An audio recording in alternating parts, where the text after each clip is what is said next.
Assalamualaikum warahmatullahi wabarakatuh. Perkenalkan, nama saya Suci Ambarwati dengan NPM A1E024018. Nah, pada kesempatan kali ini saya akan menjelaskan tentang praktikum yang sudah saya lakukan, yaitu yang berjudul Percobaan Gelombang Berdiri pada Tali. Apa itu gelombang berdiri? Gelombang berdiri adalah gelombang yang terbentuk akibat superposisi dua gelombang yang merambat dengan frekuensi dan amplitudo sama, tetapi berlawanan arah.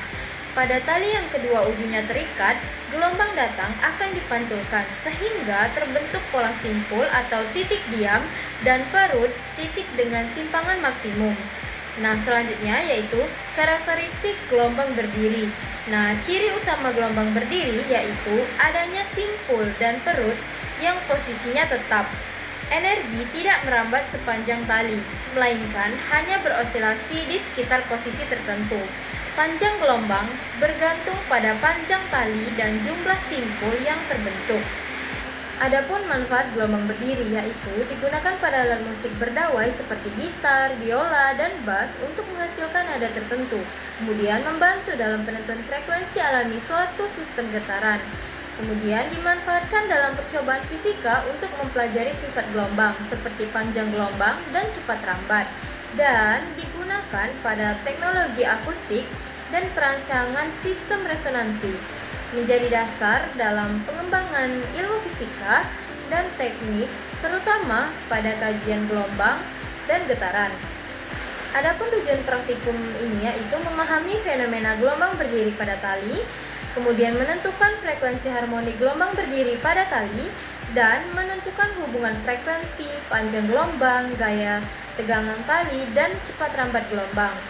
Nah, adapun alat dan bahan yang digunakan yaitu audio generator, vibration generator, katrol, statif, tali, beban, neraca haus, penggaris, kabel penghubung, dan dinamometer. Selanjutnya yaitu langkah percobaan, menentukan frekuensi harmonik. Yang pertama, panjang tali diukur menggunakan mistar, kemudian massa tali ditimbang untuk menentukan massa jenis tali. Hasil pengukuran dicatat pada tabel. Massa beban diukur menggunakan neraca haus dan dicatat sebagai data awal. Kemudian, salah satu ujung tali diikat pada pengait vibration generator, sedangkan ujung lainnya dilewatkan pada katrol dan diberi beban sebagai penggantung. Panjang tali diatur sebesar 100 cm, dihitung dari pengait vibration generator hingga titik tali menyentuh katrol. Selanjutnya, vibration generator dihubungkan dengan audio generator menggunakan kabel penghubung. Kemudian, audio generator disambungkan ke sumber tegangan listrik. Nah, kemudian yang selanjutnya yaitu audio generator dinyalakan dengan menekan tombol on.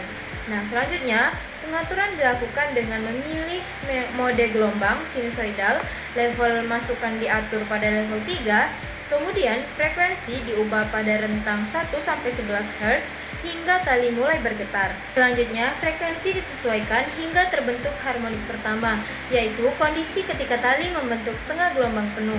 Kemudian nilai frekuensi harmonik pertama dicatat sebagai pada tabel 1. Nah, langkah pengaturan frekuensi diulangi dengan menaikkan frekuensi secara bertahap hingga diperoleh harmonik kedua, ketiga, dan keempat dengan masing-masing bentuk gelombang yang berbeda. Nah, semua nilai frekuensi dicatat pada tabel 1.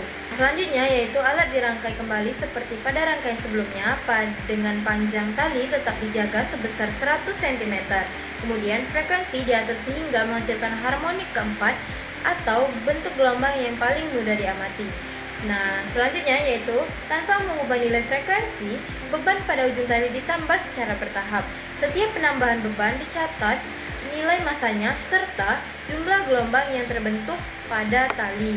Kemudian yang selanjutnya yaitu penambahan beban dilakukan sebanyak beberapa kali, sekitar 4 atau 3 kali. Kemudian seluruh data dicatat dan dilengkapi pada tabel 2.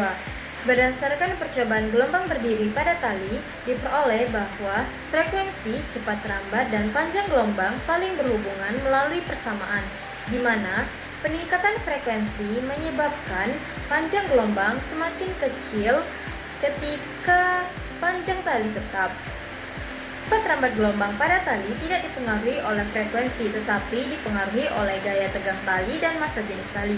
Semakin besar gaya tegang tali akibat penambahan beban, maka cepat rambat gelombang semakin besar.